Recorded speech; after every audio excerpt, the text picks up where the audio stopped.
At noon on August 15, 1945, Vice Admiral Matti Ugaki sat in his quarters at the 5th Air Fleet Headquarters in Koya, Kyushu, listening to Emperor Hirohito announce Japan's surrender over the radio. The war was over, Japan had lost. Yugi opened his diary, the Sensoru, and began writing his final entry. He had kept this diary since October 1941, recording nearly every day of the Pacific War from his position first as Chief of Staff of the Combined Fleet under Admiral Isoroku Yamamoto, and later as Commander of Battleship Divisions and Air Fleets. The diary filled 731 pages. It contained operational details, strategic assessments, personal reflections. But this final entry would be different. This would be his last words as a serving officer of the Imperial Japanese Navy. Yugi wrote that he had not yet received an official ceasefire order. He wrote that he alone was to blame for the failure of Japanese aviators to stop the American advance. He wrote that he would fly one last mission himself to show the true spirit of Bushido. What Ugaki didn't write in that final entry, but what filled the pages of his diary over the previous 4 years, was a slow, methodical realization that had been building since the Battle of Midway. A realization that Japan could not win this war.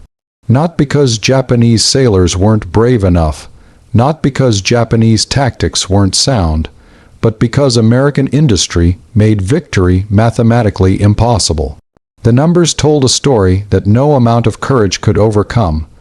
The first time Ugaki truly understood what Japan was facing came on June 8, 1942, 3 days after the Battle of Midway. Midway had been catastrophic. 4 Japanese fleet carriers, Akagi, Kaga, Soryu, and Huryu, had been sunk in a single day. All 4 had participated in the attack on Pearl Harbor 6 months earlier. The carriers had been lost along with 248 carrier aircraft and over 300 men, including many of Japan's most experienced pilots.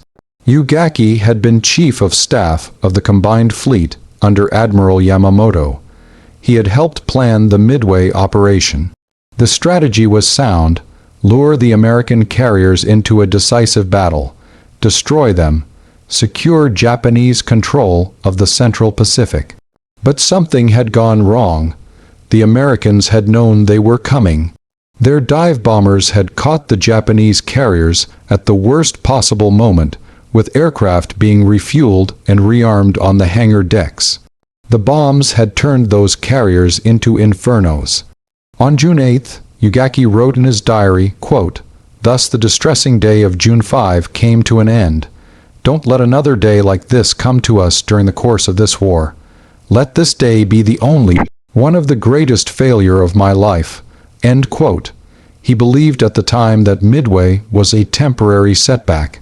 Japan still had powerful surface forces. The carriers could be replaced. New pilots could be trained. The war could still be won. But then the intelligence reports started coming in. By late June 1942, Japanese naval intelligence had compiled preliminary assessments of American industrial capacity. The numbers seemed impossible. Propaganda surely. American exaggeration designed to intimidate. The report said American shipyards were building escort carriers at a rate of 1 every 3 weeks. Fleet carriers were under construction at yards from Virginia to California. Cruisers, destroyers, submarines. The production numbers kept climbing. Yugi read these reports with growing unease. If the numbers were even remotely accurate, Japan's strategic position was far more precarious than anyone in the naval ministry wanted to admit.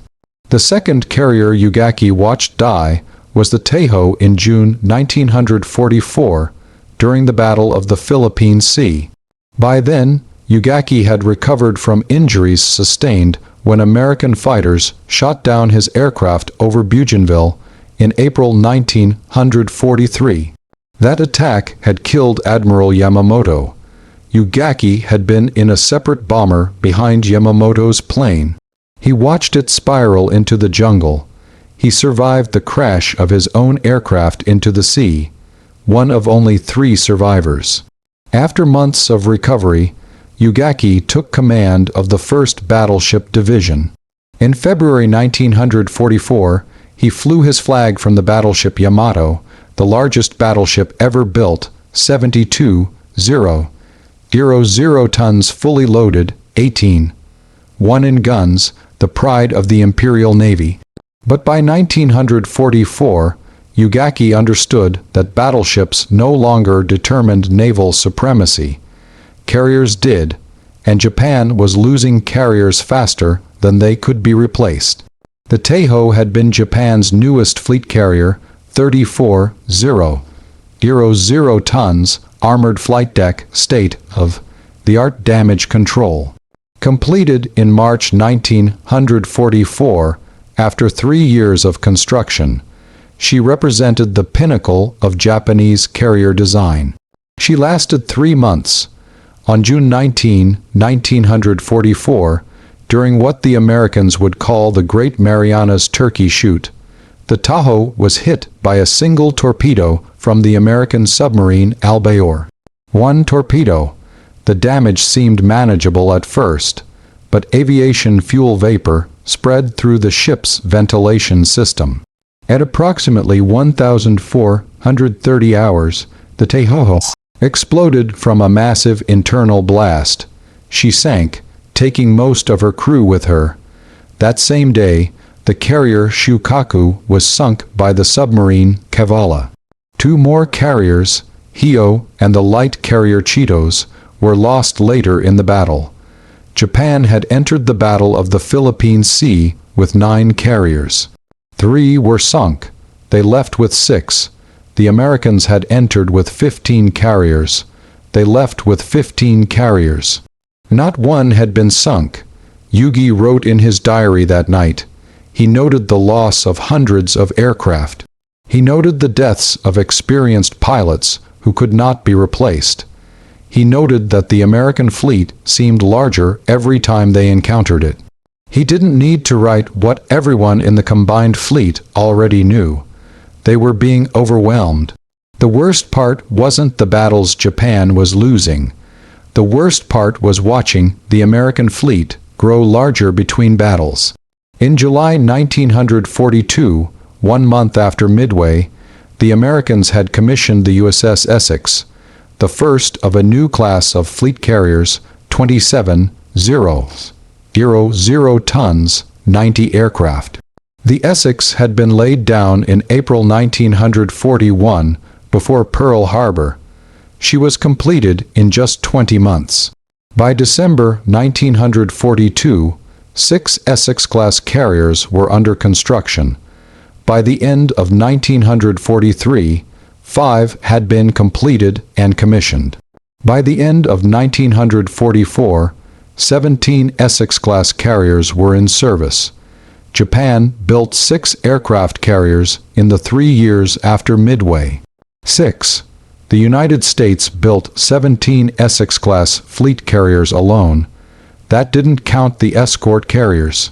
Small, cheap, built on merchant ship hulls. The Americans were churning them out like automobiles. The Casablanca-class escort carriers were being built at a rate that seemed physically impossible.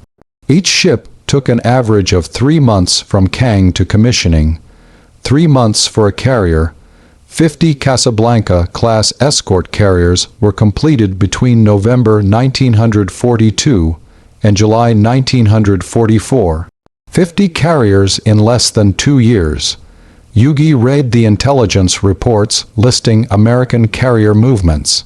Every month there were more carriers, more escorts, more destroyers, more cruisers. The American fleet wasn't just replacing losses. It was growing exponentially, while Japan's fleet shrank with every engagement. By early 1944, Japanese intelligence estimated that American shipyards had launched more tonnage in the past 2 years than Japan had launched in the previous 20 years. The numbers seemed like fantasy, but capture documents confirmed them. Liberty ships were being completed every 42 days on average. One had been built in a record 4 days and 15 hours as a publicity stunt. Destroyers that would have taken 2 years to build in Japanese yards were being launched in 10 months by American yards working around the clock. The Americans were building ships faster than anyone could sink them. Japan had lost Midway because 4 carriers were sunk. If the Americans lost 4 carriers, they barely noticed. They had dozens more and more launching every month. On October 24, 1944, Ugaki commanded the 1st Battleship Division during the Battle of Lee Gulf. This was supposed to be Japan's decisive victory. The plan was complex. Multiple forces would converge on Leyte Gulf, where American forces were supporting the invasion of the Philippines. Admiral Kurita's center force, including the Yamato and her sister ship, Musashi, would sail through San Bernardino Strait and attack the American landing forces. Oki was aboard the Yamato as part of Kurita's force. The battle became a disaster. On October 24, the Musashi was attacked by waves of American carrier aircraft. The Americans sent dive bombers and torpedo bombers and coordinated strikes. The Musashi was hit by 19 torpedoes and 17 bombs. The damage overwhelmed even her massive armor and compartmentalization. She capsized and sank that afternoon. Yugi watched from the Yamato as the Musashi, the largest battleship in the world, identical to Yamato in every way, disappeared beneath the waves. If Musashi could be sunk by carrier aircraft, then Yamato could be sunk. Then any ship could be sunk. The American carriers off Leyte launched strike after strike. They seemed to have unlimited aircraft. Their pilots were well trained, coordinated, aggressive. Japanese air cover was minimal. Most of Japan's carrier aircraft had been destroyed during the Battle of the Philippine Sea 4 months earlier.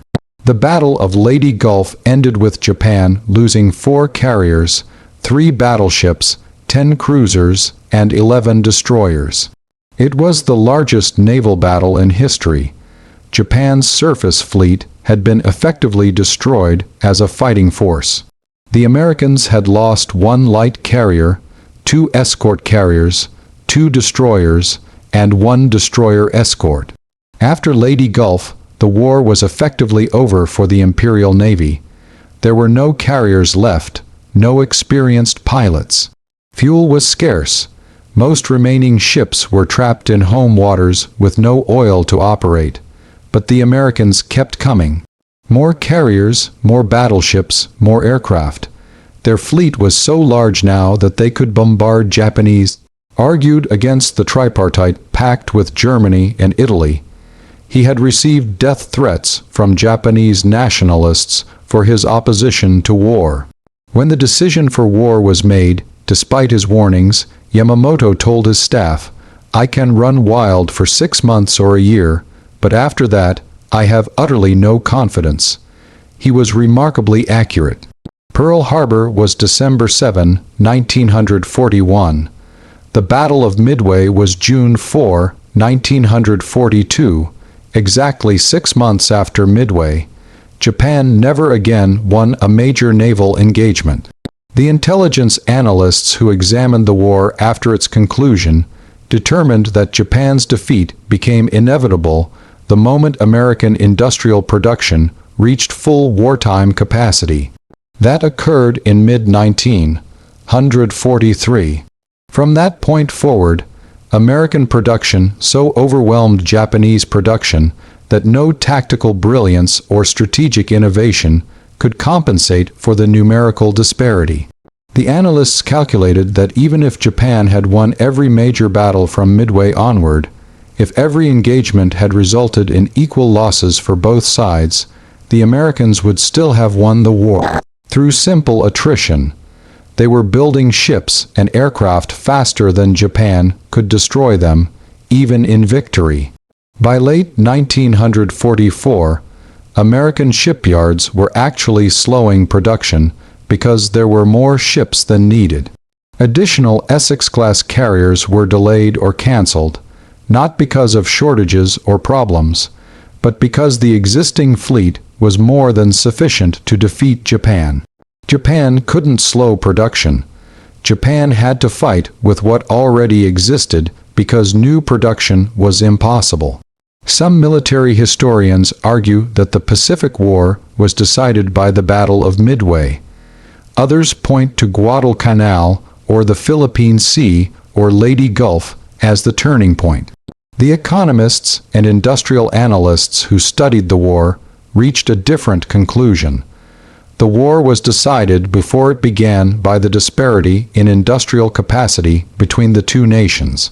Japan in 1941 produced approximately 7 million tons of steel per year.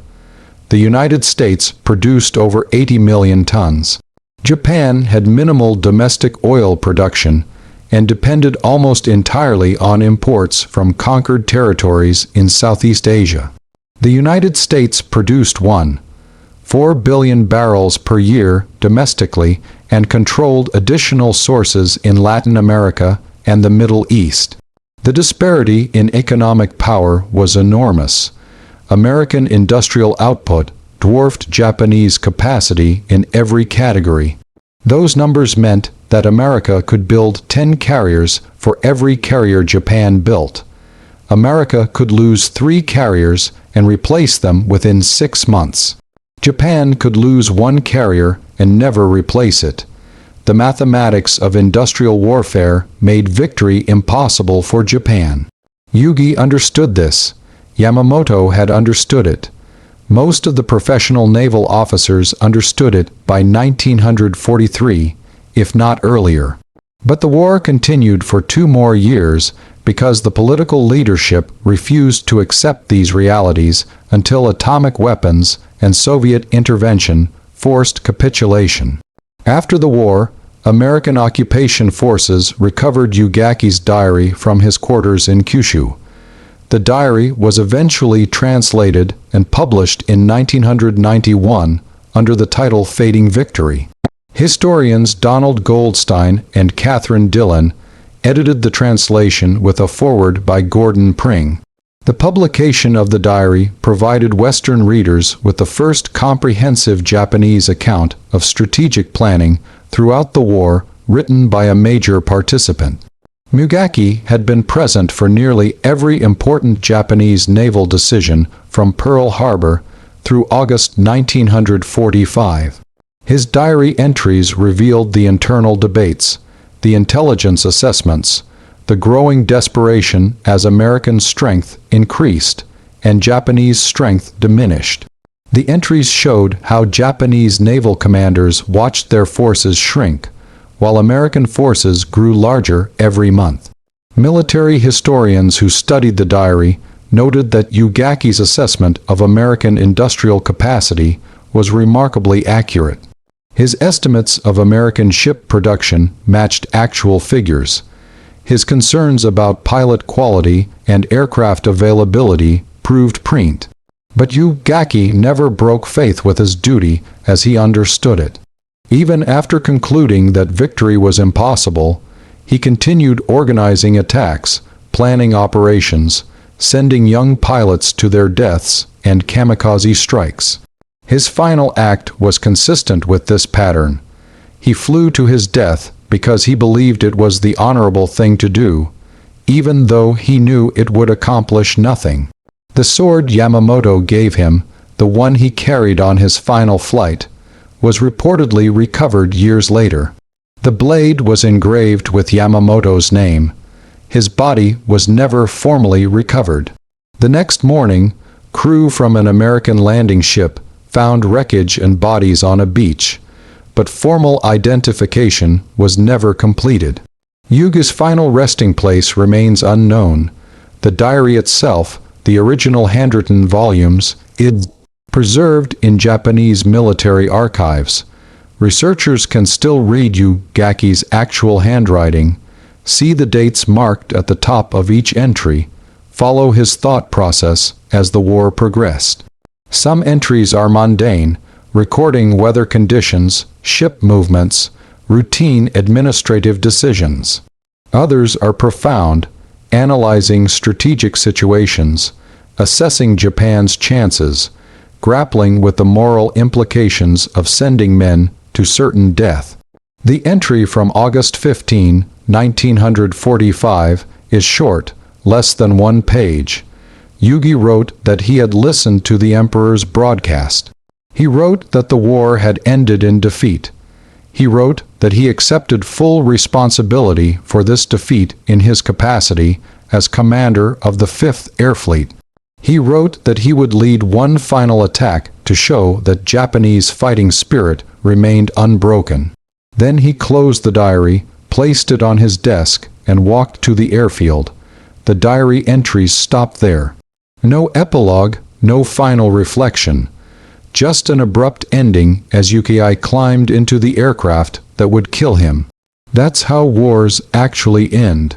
Not through official channels or diplomatic ceremonies, but through admirals and generals who see the mathematics of defeat written clearly in production, statistics and casualty lists, but continue fighting because their understanding of duty demands it.